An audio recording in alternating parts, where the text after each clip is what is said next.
And it's bonus podcast number 5, a.k.a. podcast number 203 of The Horror Guys. 203, that's a lot of movies.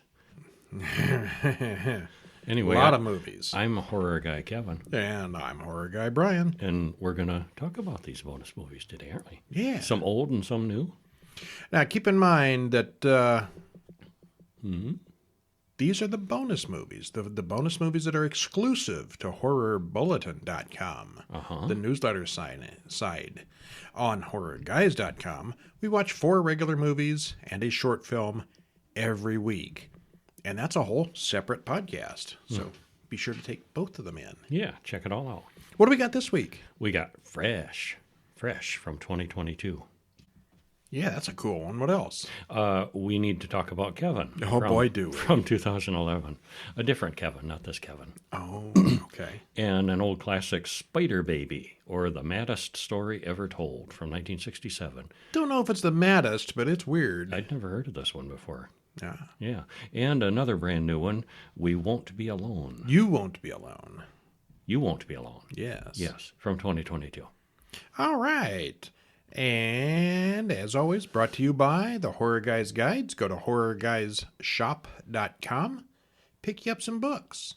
We got books on Universal films. We got books on Hammer films. We got books on Roger Corman films. Corman. The brand new Roger Corman book is out there. Kevin's coughing up. Brand new Brand new. book. Yeah, all about Roger Corman, the stuff he did, the horror stuff, and some of his favorites. And he's really prodigious in the business. He did a lot of films with Vincent Price, who we also have a book on. Yeah. Hint, hint. Yeah. HorrorGuysShop.com, or just go to HorrorGuys.com and find the links. All right, which one's first? Fresh. Eat fresh. Because it's good and fresh.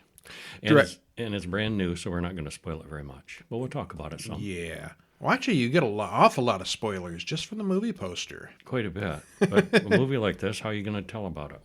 Without spoiling it some. Directed by Mimi Cave, written by Lauren Karn, stars Daisy Edgar Jones, Sebastian Stan, JoJo T. Gibbs, and Andrea Bang. Hour and 54 minutes. It's kind of a long one. Worth it, though. Spoiler-free. What happens? It's just the story of a young woman looking for love. She finds a terrific guy, and they live happily ever after. At least that's how it goes from the beginning of the movie. But this is horror, so you know it's not going to be that easy. This was really beautifully done. And you can suspect right away, almost right away, what's going to happen. And you might be sort of right. But how is it going to end? You got to watch to find out. Yeah. Because you don't know how it's going to end. It could go multiple ways. Well, the first half hour is a perfect Hallmark movie. It is, yeah. But you know from the movie poster, it's not going to stay like that. Yep. All right, the main character's name is Noah, N-O-A. Noah swipes right on the dating app. She goes into a restaurant, and the guy she's meeting talks about acid reflux throughout the whole meal. Oh, and he's wearing a T-shirt and a long scarf. He says it looks like she's wearing a blanket. She'd look better in a dress, he says. Well, he's a pig, and a cheap one at that. They split the bill when they're done. It's really an awful date. Well, of course it is an awful date, because he ends up calling her a stuck-up bitch as they say goodnight for the evening. There won't be a second date. There wasn't much of a first date. Yeah. Well, Noah and her friend Molly laugh about the story the next day. After her workout at the gym, she goes to the grocery store and meets Steve, who asks for her number. They meet again the next night for an actual date. Paul, Molly's ex-boyfriend, is their bartender there. Steve is a plastic surgeon. Ooh, money. Mm-hmm. Big money. Well, they hit it off and go to her place for the night. And they start seeing a lot of each other. It's all very hallmarky and romantic. Yeah, he's just a great guy for her. Steve asks Noah to go away with him for the weekend, but first they go to his place out in the country. They get there, and of course there's no cell signal or Wi-Fi, and he fixes her a drink, and before long the drug kicks in. Whoops. Credits roll. And then credits roll. This is like 35 minutes in is when the credits roll. I almost forgot that we hadn't seen credits yet. And then all of a sudden, yeah. And it's funny, there you get the first true awareness that something's not right here. Because there's no cell phone.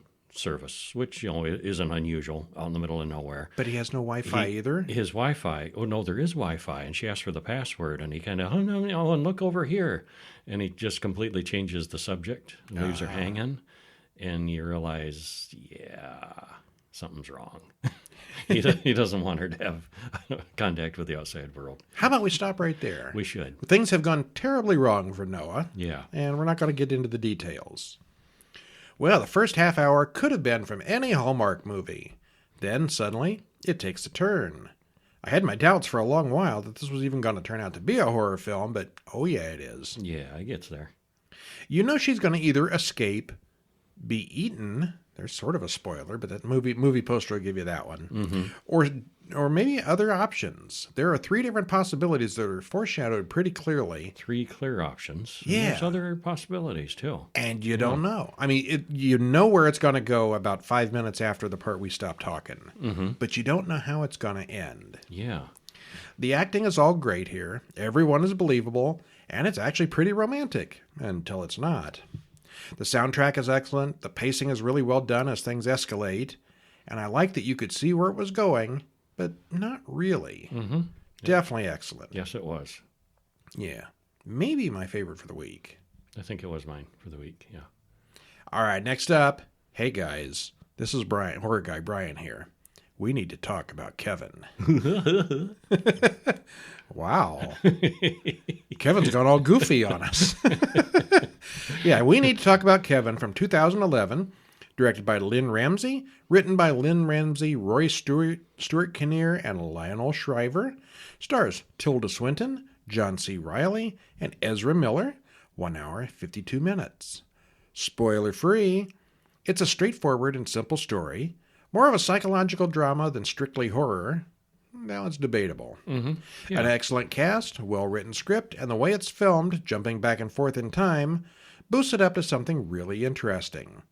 Right away, we can all see that something bad has happened, but we gradually find out what it was and just how bad it can get. Yeah, I think big kudos to the director here, because it could be kind of a mundane kind of story. You've all If heard they this. just We've told all it from heard this point A story to point before. B. Yeah. Yeah, but the character development is so interesting, and Tilda Swinton, the mother, her struggles with the before and the after and the guilt, and yeah, it's just really good. Yeah, there's only about 5 minutes of the during, but it's mostly before and after. Yeah. Yeah. Okay, what happens? Well, we see Eva in the middle of a giant tomato paste orgy. What?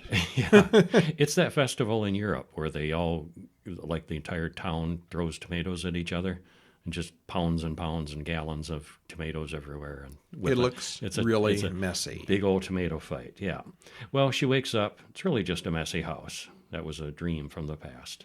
She goes outside, and the front of the house is covered in red paint. So is her car. Somebody's hating on her. Well, we cut to an earlier time, when Eva's daughter has an eye patch, and teenage Kevin gets ready for school. Her husband Franklin is there too, and then we cut to Eva coming home from work to find something awful has happened. So it's like 2 points in the past too. Yeah, we're kind of jumps bouncing all over the place. Yeah. Well, Eva cleans off her windshield, the red paint, goes to a travel agency. People stare at her wherever she goes, and she doesn't like it.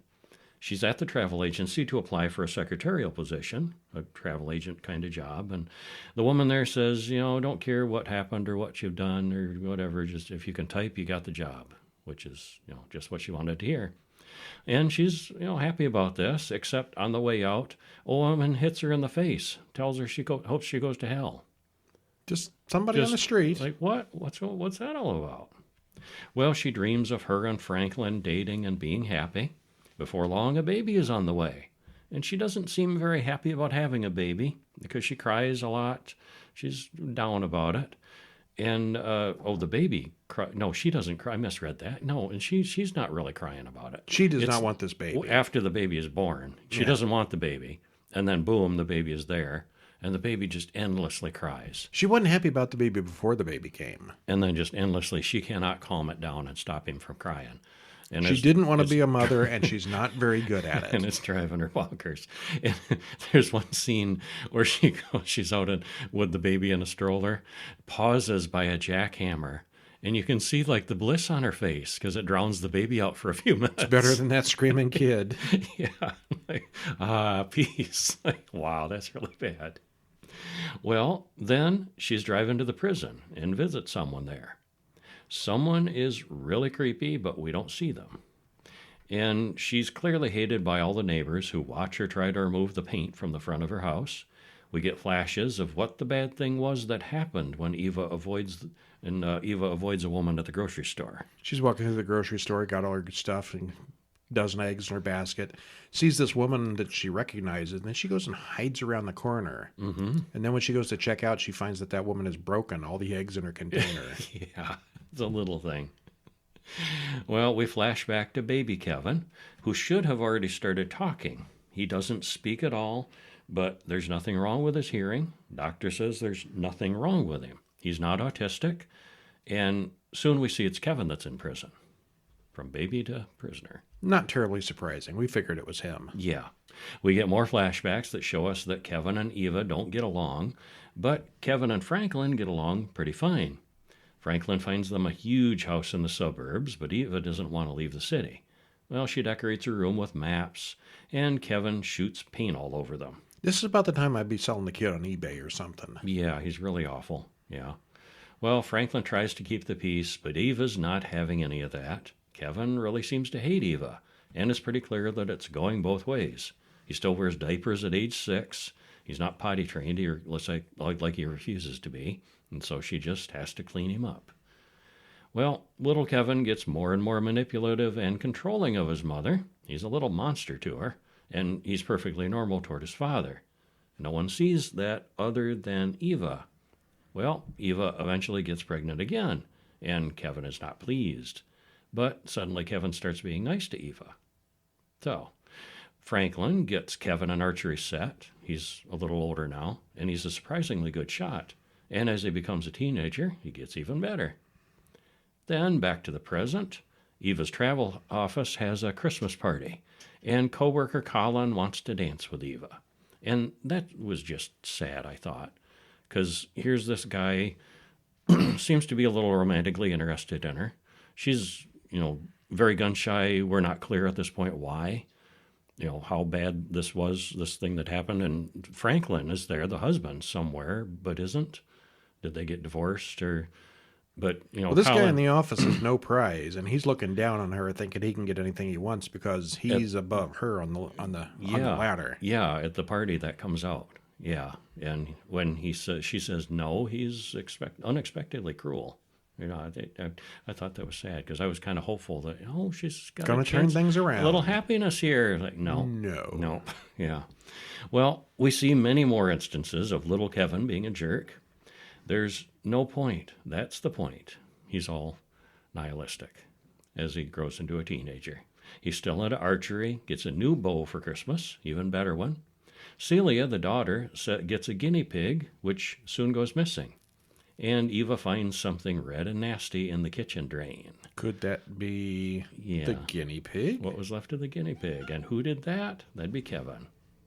Well, she uses some drain cleaner to get the remains of the guinea pig out to the drain.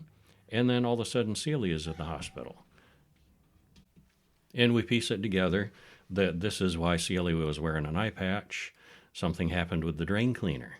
And we all know it's Kevin, but Franklin thinks that Eva left it out. Prove it. Yeah.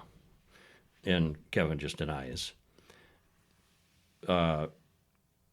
He wants a divorce. At this point, he's asking her a divorce because he's had enough of her nuttiness. And Celia, but it's Kevin's fault. It's all Kevin. Mm-hmm, yeah. Enough of this crap. Yeah. Well, Cecilia's going to have a black eye. Celia. Not a black eye, a glass eye. Glass eye, right. Well, Kevin gets a package in the mail, and Eva opens it, and they're all there. They all see what's in it.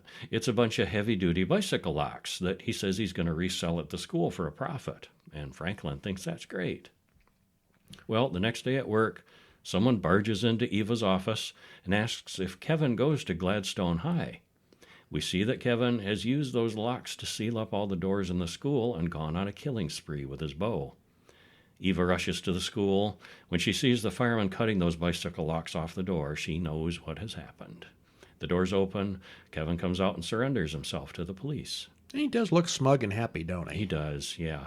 Well, and at first I thought it was hooey. Like, it's not a gun. Come on, it's a bow and arrow. You'd be so slow. But what he did was, it was an assembly, and he was up on a balcony kind of thing. And, and it showed him shooting, just pachoo. It would take a while to clear out an entire assembly through those doors. And he would just have a high vantage point to pick out targets as he wanted to. And there is some death, and one guy ends up in a wheelchair, and so, he does cause some mayhem. Eva drives home after all this to find Franklin and Celia out in the backyard, both shot dead with arrows. Well, he killed them first before happened going to school. Earlier, yeah. Yeah. Well, and back in today, Eva has finally gotten all the red paint off her house. She's been working on that off and on through the film. She goes to see Kevin in prison again. It's been 2 years. She wants to know why. He says he isn't sure. Yeah, I don't know. He thought he used to be sure, and now he's not. Yeah. And that's kind of where it ends. Yep. Yeah. Tilda Swinton as Eva is tight-lipped, desperate, and angry-looking throughout, as if she's just about ready to explode at any time. She's clearly a little sociopathic herself. She and Kevin are more alike than either of them would like to admit. All three of the Kevin actors are psychotic little monsters, perfect acting. They have a little baby, little child Kevin. They have the grown-up Kevin, somewhere in the middle Kevin. Mm-hmm.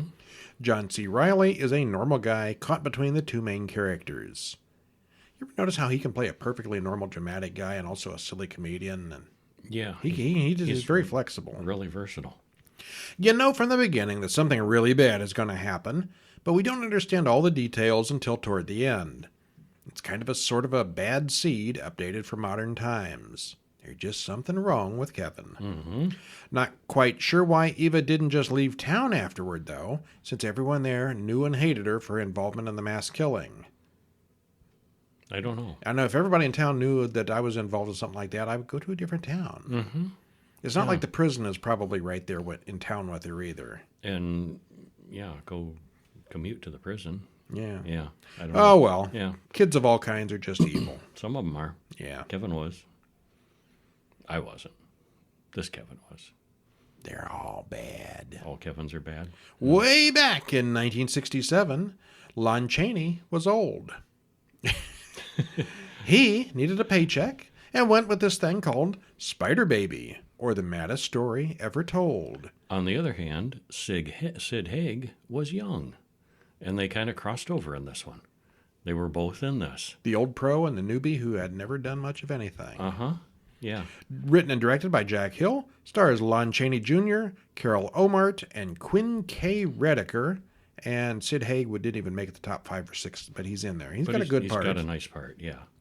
Hour and 21 minutes. And I forget where we saw this. It was on one of the streaming services, probably Tubi. I think it was. Yeah. Yeah. Spoiler free, what happens? Well, this had plenty of horror and plenty of comedy. Kind of interesting seeing a well-known face near the end of his career, Lon Chaney, in a movie along with young faces who went on to do a lot of other things. And this is actually a lot of fun, this movie. It's weird. It's weird. There's still a lot of horrifying elements, but it's darn funny, too. This is one of those things you would expect, like, David Lynch to do a remake of. That would be so good. I could see that working really well. All right, well, we get creepy but cringeworthy poetry as the animated credits play. Yeah, kind of a spoken song, and that's Lon Chaney Jr. performing that. Yeah, it is. And we're like, is that him doing that? That's sure pretty was. good. And Yeah. it was. Well, a man reads to us from a book of peculiar diseases. Because I think it says right on the cover, peculiar diseases. That's how you know. There's one that regresses people back before their birth to a time of barbarity and cannibalism. This disease was extinguished forever 10 years ago. And what happened 10 years ago? Well, we're going to find out. Family came to an end. Well, a messenger has to deliver a package to the Mary house. Virginia, the girl inside, pretends to be a spider and cuts off the messenger's ear. And the rest of his head, too. Mm-hmm. Sister Elizabeth says Virginia's going to be in trouble for that. We need to talk about Virginia next. We do. Bruno drives a big black car up to the same house and he notices the messenger's vehicle outside the gate and goes inside. He calls for Elizabeth and Virginia, and then he spots the body. Yeah, it's not exactly subtle. It's half hanging out on the porch. Yeah. Because he tried to climb in the front window. The one time I leave them alone, he complains. They let their brother Ralph out of the back seat of the car. He's very simple-minded and kind of acts almost like an animal. That's Sid Haig. It is. Still bald. Mm-hmm. Yep. Did he ever have hair? Bruno tells Virginia to never play Spider again. Ralph gives Bruno the message that the man was bringing in earlier. It's from a lawyer. There's a relative coming to visit, and he's part of the estate too. They may sue for the inheritance. Children, we've got to keep some secrets today, Bruno warns. There's a secret door that hides a secret basement and housing Aunt Martha, Aunt Clara, and Uncle Ned. So that's where they went. We don't see them. Not yet. Emily and her brother Peter arrive at the house. Emily runs into Ralph and thinks he's a baboon. He's weird looking, but he's not that bad. No. Bruno is a chauffeur, and he drives Mr. Schlocker and Anne in the car. He's also Emily's lawyer, but Bruno didn't know that. Bruno has been the caretaker for the three married children since the death of their father 7 years ago. Bruno said that the three are not ordinary. He calls them retarded. Beep. That was a good beep there. I have to censor that out. Schlocker says they should be put into an institution. Well, that was the word back then. That's I know. what they used. Yeah. Soon, everyone arrives at the house. Bruno says he swore that the children would never become open to public scrutiny. Bruno also adds that the three children are not just beep, they also regress back in time. These three are the unfortunate result of inbreeding. Couldn't have figured that out by looking at them. Schlocker wants to know about Clara, Martha, and Ned. Bruno said it became necessary to put them in a more private sort of institution. Virginia crawls around outside looking for bugs to eat like any normal spider would. Ralph, on the other hand, hunts for a cat. Peter gets a kick out of Ralph, all dressed up for dinner. He's wearing this little child's outfit from like the 1800s, and he looks like a clown. Yeah, he does. Yeah. Virginia takes care of Barney and Winifred, two large, real spiders. Bruno cooks the cat Ralph caught for dinner. We don't eat dead things, Elizabeth says. They're all forbidden to eat meat. Eating flesh will worsen their condition. It's a very awkward dinner. It sure is. But Peter's into trying everything. Emily is basically in shock at these people. She eats a candy bar and potato chips from her purse. Yeah, that's where I'd be. It's clear that Emily and Schlocker are planning to evict Bruno and institutionalize everyone else when they get possession of the house. Anne and Peter talk about old horror films like The Wolfman. What, Nope. Did you say Lon Chaney was in Lon this? Chaney Jr. Bruno warns that there's going to be a full moon tonight. Emily says she hates spiders, and Virginia takes offense. Peter then drives Anne to a motel in town. Except they don't go straight there. They stop at a few bars first and get all liquored up and party. Then by the time they get to the hotel, well, Yeah, it's too late. yeah, all booked up. Virginia mentions that Schlocker looks like a big fat bug. Elizabeth thinks that maybe Virginia should go play spider. Uh-oh. Their father, who's been dead for 7 years, is still lying in his bedroom decomposing. Ew. The girls both kiss him goodnight every evening. Schlocker goes downstairs at night to explore and finds the messenger's ear. Then he finds a secret door and goes downstairs to where the older relatives are caged. The two girls come in, and he says, "This is beyond the bounds of prudence and good taste." How dignified. Oh my, prudence and good taste. They scream and come at him with knives. "Kill him!" they scream. And they do. No more Schlocker. A little later, Bruno watches Schlocker's dead body go up the dumbwaiter. Bruno knew this was coming someday. Bruno explains that more men like Schlocker will be coming for them. Bruno says that there wasn't time anyway, since Ralph is almost at the point he'll have to join Uncle Ned and the others downstairs. Bruno says he's going to get something for the girls, a big surprise. While he's gone, Emily finds Schlocker's body too. She runs off with the girls right behind, and Emily runs right into the arms of Ralph. Peter and Anne have been at every motel in town, but there aren't any vacancies left. They're both really drunk, so they decide to go back to the Mary house. The girls welcome them home in the creepiest possible way. Virginia ties Peter to a chair. It's her spider web. Meanwhile, Bruno goes to the new bridge they're building and steals some dynamite. Emily wakes up out in the field outside. Emily attacks Ralph, Ralph attacks Anne, and Peter knocks over the spider cage, releasing the whole collection at his feet. Spiders everywhere. Spiders, spiders, big spiders. Aunt Clara and Martha grab Anne and Emily and eat them. Well, okay, cannibals in the basement. Yep, they busted loose. Bruno returns and gathers the 3 children in the basement. He lights the fuse to the dynamite just as Peter rolls down the stairs. Yeah, he knows he can't cover for him anymore. It's time to end things. Peter grabs Anne, who isn't really dead, and rushes out of the house. Uncle Ned and Clara get out, and they're big hairy monsters looking kind of werewolfy. Then the bomb goes off, killing the whole family. Peter, the only survivor, inherits everything. He explains that the Mary syndrome is now completely extinct and eradicated. He then married Anne, and they now have a daughter. Who's 10 years old? Yeah, little Jessica goes outside and admires the spiders. Uh-oh. Oh, it's good. This was just a funny one. Yeah, it was. The opening music, Spider Baby theme, was recorded by Lon Chaney himself. It's not exactly a song, more of a spoken lyric kind of thing, but it's really good. The Awesome Ralph was a very early appearance by a very young Sid Haig. Lon Chaney was really good here. A lot of his movies, he really doesn't act. Mm-hmm. You know, he had a lot of alcohol problems in the 40s and 50s, and it took a lot of toll on him in the 60s, and yeah, he was phoning in a lot of his roles. This one I think he put more My into. opinion, of all the major horror icons of the 1900s, he's probably the lowest of the talent scale, in my opinion. Yeah. He was really good in Wolfman, but that's about it. Big old slump, but he's good in this too. Big old slump that ran for 30 years. Yeah, But he is good here, unfortunately. yeah. It's definitely a dark comedy, as there's lots of funny moments and in-jokes, like Chaney talking about the Wolfman and Ralph's dress-up costume.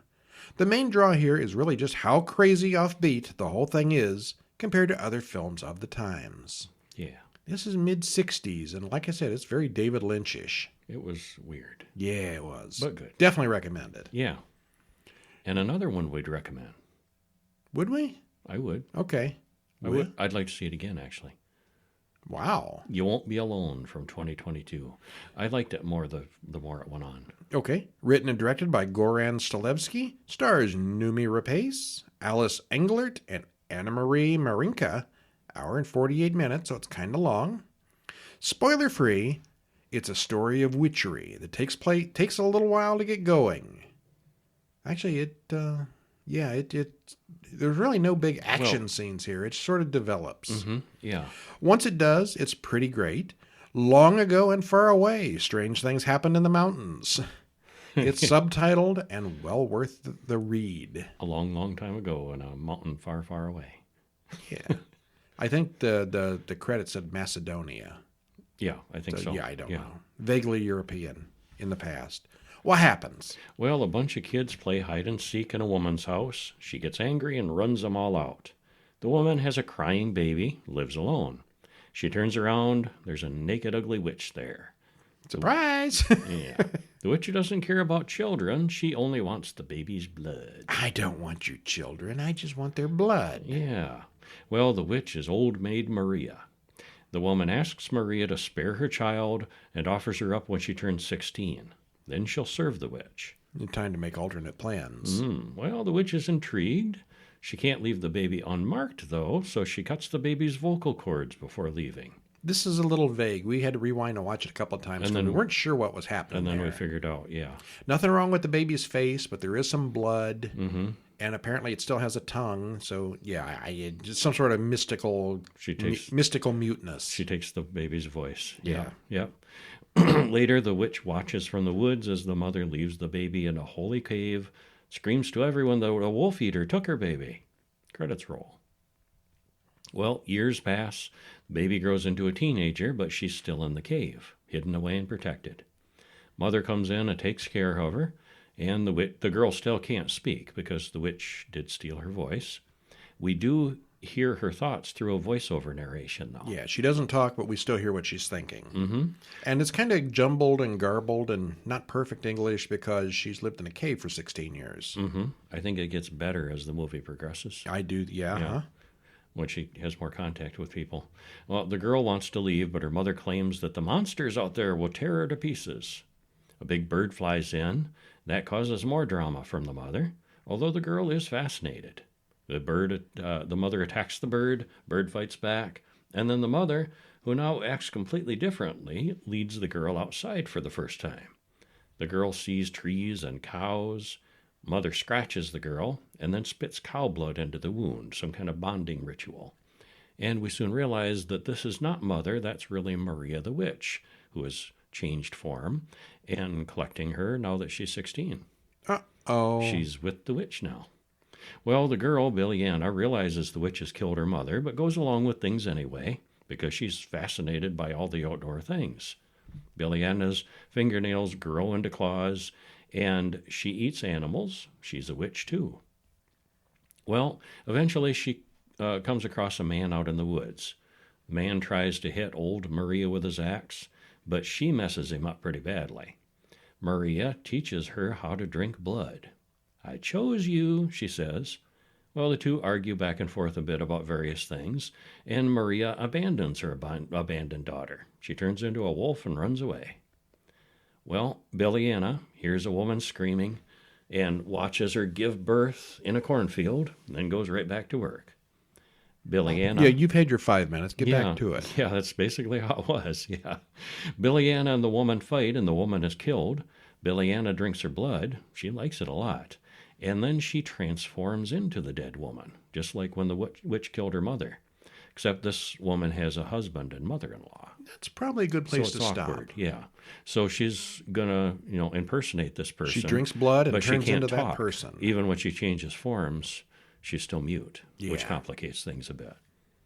But, I thought this was good. I mean, right about then is when I really started enjoying it. It's like, oh, she's, she's going to take on the form of these, this person and try to blend in and learn how to be a human, basically. The many lives of Billiana the witch. Yeah, and this isn't, semi-spoiler, this isn't the only person she becomes. No. Yeah, and I thought that was kind of fascinating as it went along, and she gets more knowledge and gets stranger, yet also is able to fit in more, and yeah.